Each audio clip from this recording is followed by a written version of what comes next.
Retournons en 2010.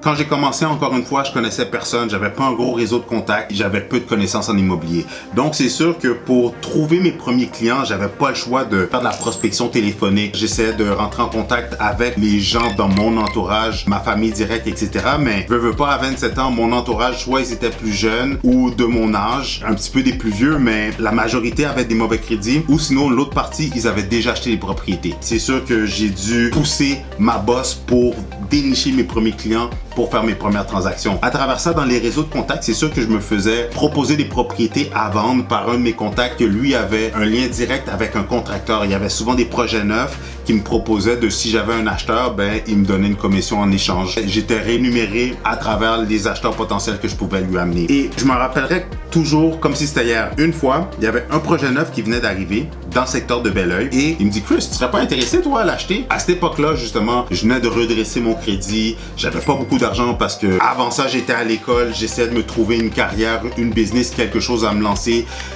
Qu'est-ce qui a fait en sorte que c'est dans l'immobilier j'ai atterri, donc j'avais pas beaucoup de sous. Puis je lui dis comme: regarde, j'ai aucune idée de mon crédit si je passerai ou pas. Il me dit: regarde, tu peux vérifier puis on va voir qu'est-ce que ça va donner. Donc effectivement, l'idée me trotte dans la tête. Mais qu'est-ce qui a fait que j'ai flanché et que j'ai dit oui? C'est qu'il y avait un incitatif. Le contracteur de ce projet neuf-là offrait la possibilité d'acheter la propriété avec aucune mise de fonds.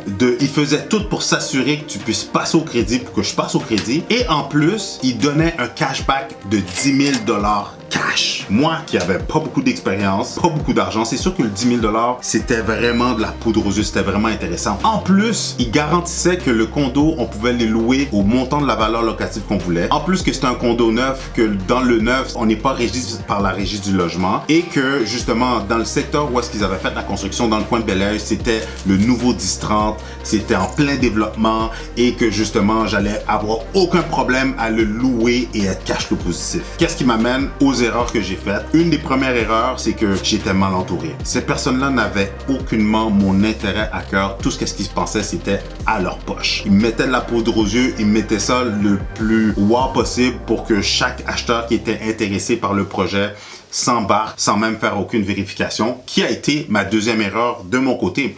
J'ai fait aucune vérification diligente. J'ai pas regardé les comparables vendus pour voir est-ce que le prix qui me le vendait, à ce prix-là que ça se vendait dans le secteur. C'est sûr que j'étais ébahi par le fait que c'était un projet neuf, que l'unité était neuve, que oui, c'était une construction de 2010, etc. Jamais habité. C'est sûr que ça me mettait de la poudre aux yeux, mais qui a fait que j'ai pas regardé les comparables. Et aussi, j'ai fait aucune vérification du côté des comparables locatifs pour voir selon l'hypothèque que j'allais m'embarquer, est-ce que j'allais être en mesure de pouvoir être cash flow positif ou que m'assurer que ça se paye tout seul. Parce que la journée que je suis passé chez le notaire, là, je vais être franc avec vous, quand j'ai su que je passais au financement et que je me suis renseigné au peu de personnes alentour de moi, les fréquentations que j'avais, est-ce que c'était un bon move? Puis tout le monde me disait oui, go, ça fait du sens, let's go, tu vas devenir propriétaire, tu vas pouvoir investir, etc.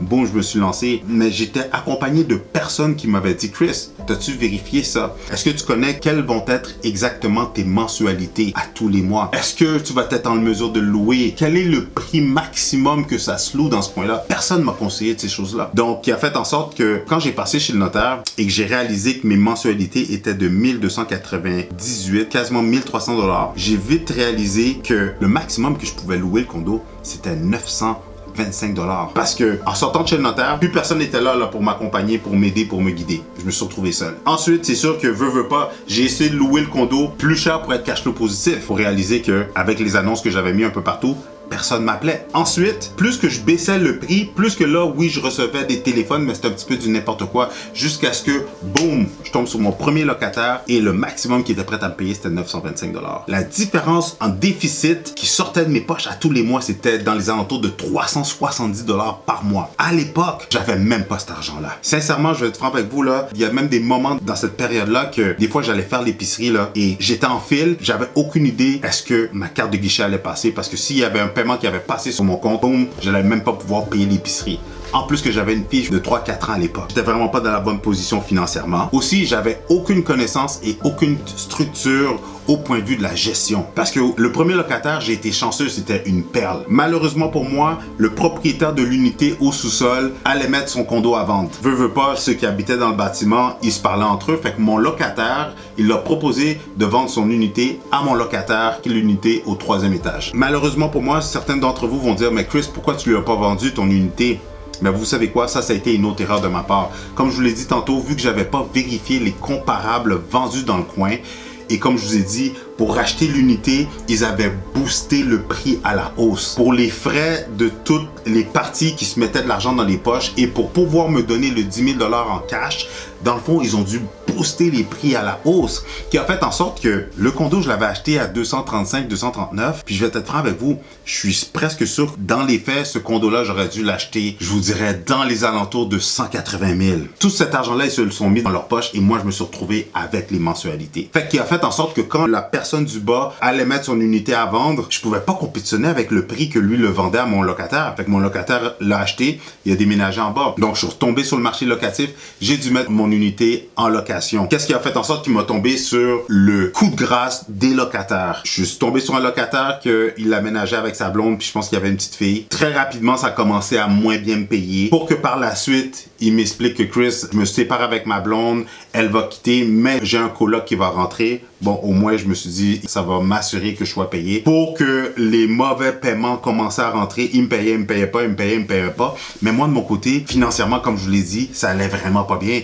Donc, je vais pas vous le cacher que je me suis même retrouvé à recevoir à quelques reprises des avis de non-paiement de 60 jours de la banque. Comme je vous le dis, c'était vraiment la galère avec ce condo-là qui a fait en sorte que malheureusement, j'ai pas eu le choix. J'ai dû le vendre à la perte. Mais on avance jusqu'à la période de la pandémie. Je regarde en arrière et vous savez quoi? À travers le temps, j'ai réalisé que, comme le grand Steve Jobs l'a dit dans une de ses conférences, cette expérience-là était un médicament dégueulasse, mais c'était exactement qu'est-ce que le patient avait besoin. Parce que je vais pas vous le cacher, j'ai tellement appris de cette transaction, de cet investissement-là. J'ai tellement fait d'erreurs qui a fait en sorte que, en tant que courtier, par contre, ça m'a tellement aiguisé. Ça m'a fait devenir meilleur. J'étais en mesure de mieux guider mes clients. Quand les clients m'appelaient et me disaient « Chris, j'ai une opportunité d'acheter une propriété avec 0 mise de fonds, blablabla, quelqu'un va mettre la mise de fonds pour moi. » J'étais comme « Non, ne t'embarque pas là-dedans. » Quand les gens m'approchaient puis avec une opportunité et que ça faisait pas de sens, j'étais en mesure de clairement leur dire « Non, voici qu'est-ce qui s'en vient, voici dans quoi tu vas t'embarquer. » Sincèrement, cette transaction-là, aussi dégueulasse que ça a pu être pour moi, mais en même temps, sincèrement, ça a été la meilleure expérience. Parce que j'ai tellement grandi, j'ai tellement appris. Je suis devenu, en tant qu'investisseur immobilier, je suis devenu plus sharp. Les investissements que j'ai faits par la suite, oubliez ça. Là, maintenant, je savais quoi regarder, quoi faire, quoi ne pas faire. Mais si vous désirez en savoir plus sur qu'est-ce que j'ai appris en détail, je vous suggère de regarder la deuxième partie de cette vidéo-là. Sinon, entre-temps, si vous désirez justement avoir les meilleurs trucs et astuces en immobilier, je vous suggère de regarder une de ces deux vidéos-là.